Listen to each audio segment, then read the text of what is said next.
Petr Yan did what I think he does best against Merab last night.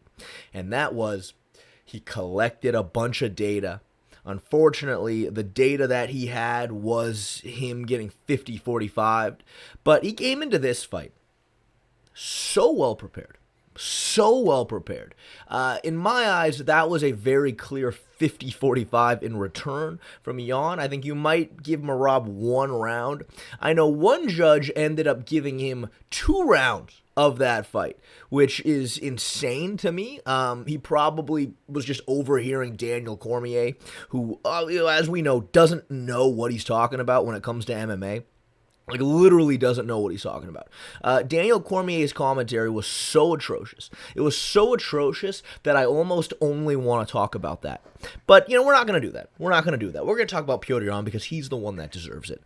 And Petr Yan, listen, as you guys know, I was very, very certain that this fight was going to look very different than the last one did. I didn't think it was going to look this different, though. But obviously, right, Petr Yan, he has the deepest bag in MMA. I mean, there's just no question about that. He always has.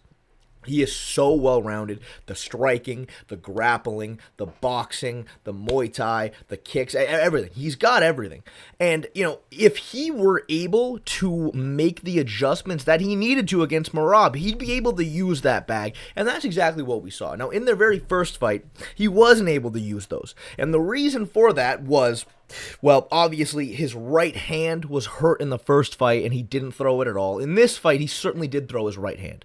But to me, that wasn't the reason he lost. The reason he lost the first fight against Merab was because his calf got destroyed, and that caused him to get extremely stationary, and that is why Merab was able to shoot on him about 1 trillion times and constantly beat him to the hips. Round 1 of their first fight, Petr was using the long guard, he was using a good amount of movement, he was defending takedowns pretty well, but he ate a few calf kicks in that first round. And then round 2, obviously this moment happens. He goes to check the calf kick. Doesn't matter. He gets really, really hurt right here. Then the rest of the fight was him standing completely still right in front of Merab with that tight high guard. And he just wasn't able to do anything because he kept getting beat to the hips so bad. But even then, he was still getting up off every single takedown, even in round 5.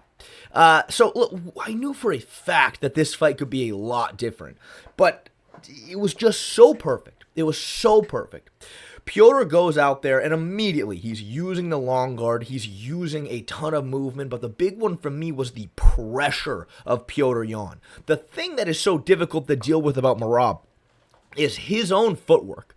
It's not like super high level. It's not like Lomachenko-esque. But he fights like a butterfly in a windstorm. I've always said this. He's always bouncing and moving and staying way out of range, and he's just really difficult to hit because he has the cardio to essentially be fucking doing hopscotch around the octagon the whole time. But that movement doesn't exist when you get pressured this badly. And that's so huge because Merab is quick, he's fast, and he's strong. So if you give him a ton of range to work with, and he's blitzing at you with punches and chinning that into takedowns, and it can just be really difficult to deal with. But again, it doesn't exist here. And when he would go at Petr Yan with strikes, Petr was just doing such a good job moving, even with the high guard. He wasn't just stuck standing still because his calf was not hurt at all. The truth is, though, Merab didn't really throw many calf kicks at all. He tried to throw one early in the fight, and Petr raised his leg. And then in the 5th round, he went to throw another one, and then Petr knee-pointed it. That's really all I saw. He just didn't really attack the calf at all, and that just was a complete game changer from their first fight to this one, because this movement is so huge. Even with the high guard right here, because he's able to move away with this takedown, he's able to sprawl on it. That is such a huge parallel from the last time they fought. And on the subject of collecting data, one thing Petr Yan adopted from Corey Sandhagen's approach against Merab that worked so well was when Merab would get really deep on takedowns, Petr would just immediately turn his back, run to the fence, and then fight the hands. And listen, I know, right, Daniel Cormier just was freaking out about these exchanges because he thinks that MMA is scored like wrestling, and it's not, right? Again, Umar Nurmagomedov was scrambling hard with Merab to never end up in a position like this. But in MMA, doesn't matter. So, you look at this takedown attempt right here. Petr doesn't even try to fight it because he knows that Merab is too deep. He just turns his back, runs to the fence, fights the hands. That's it. When he would get taken down, he would just turtle and then stand back up because, frankly, Merab's not that dangerous from this position. Look, if this was, you're fighting Aljamain Sterling right here, this is a death sentence. You're fighting Pantoja, you're fighting fucking Tatsuro Taira, you can't do this. But when you're fighting somebody who's more so a pure wrestler, you can get away with this because they're just not dangerous on the ground with you. We sort of saw the same thing when Henry Cejudo fought Peyton Talbot. Now, I get it, right? Henry's old, full of mold, as some may say, but still, he has no jiu-jitsu. So you can just turtle and you're completely safe. He can't do anything to you here. Kind of saw the exact same thing. And, obviously, Piotr's takedowns really opened up in this fight. Like, this exchange was beautiful. He hits the takedown on Merab. Merab hits a great scramble, ends up on top. And again, right, you're fighting Aljamain Sterling, you're fighting Charles Oliveira, you were in trouble here because you can't turtle, but there's nothing stopping him from turtling. He hits his own Granby roll to escape, and it was the exact same thing here. This is one of the few times Merab really did beat Petr to the hips, picks him up, starts walking around with him, and everybody's starting to freak out. This is what Merab is known for. Did this to Henry Cejudo, and everybody lost their minds. He dumps Petr, but then Petr just immediately jumps to turtle where he knows that he's safe against Merab, stands back up, and of course Daniel Cormier goes, "Ooh, that's a big moment, but Petr just got back up." And it's like, where in the criteria does it say that's a big moment? It's not, though, is it? It's not, because it's not. That is not effective grappling. It sure as shit isn't effective striking either. The judging criteria specifically says it's actually not anything, but Daniel doesn't know the judging criteria. He doesn't. He's the UFC commentator, but he's never heard of this before. But whatever. But look, parallel a lot of these sequences when Jack Della fought Islam. The one time Jack turtled, Islam just fucking immediately jumped on his back and punished him for it.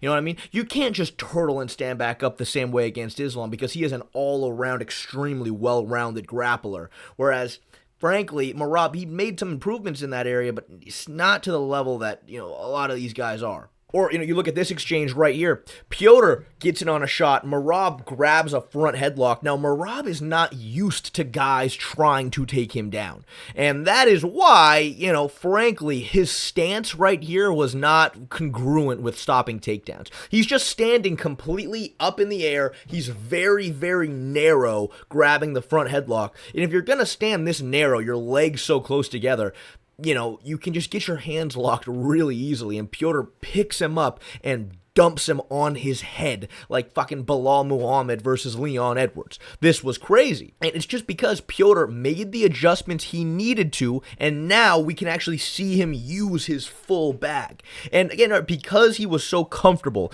dealing with the takedowns, because he was using way more movement, he wasn't getting beat to the hips the same way, he knew he could just turtle and stand back up and fight the hands every single time.